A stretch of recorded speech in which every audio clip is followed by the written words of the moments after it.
Yawwa sunana Dadi Hikima Inkiya Abala Ojo.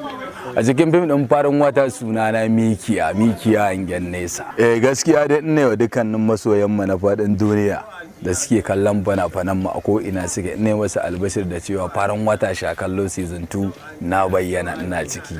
Saboda haka da yaddar mai duka si subscribing akan channel din da ake haskawa, ranar da za a fara haskawa kowa zai sani, lalle su kalle shi saboda an fafata, an yi abubuwa da yawa. Ni kaina an canza ni, sabanin yacce nake an canza ni abubuwa, za a ganna da su dan kunne da wasu sarƙoƙi, uwa na ɗaure kare duka haka da sauransu. So gaskiya an canza, za a ganna da mota tafkan motoci, ina da ba ta iya ne. Gaskiya akwai sabon abu, akwai abubuwan da ban taɓa yin su ba sai anan gaskiya. So insha Allah za a karba abubuwa, za a ci gaba da nishadantuwa. Masoya, ƙarshe abin da zan ce shine kullum ina faɗa, kowa ina masoyan mu suke, ko a daji ko a gari ko a wacce duniyar, ina alfahari da su.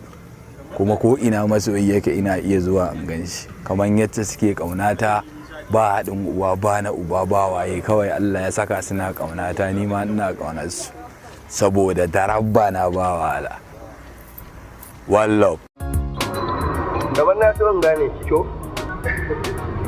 A ina ba? A airport za ni Dubai, kamar na taba daukan miki jaka. Exactly. Yes. Sorry. Lokacin da ka taho na ga face naka kamar na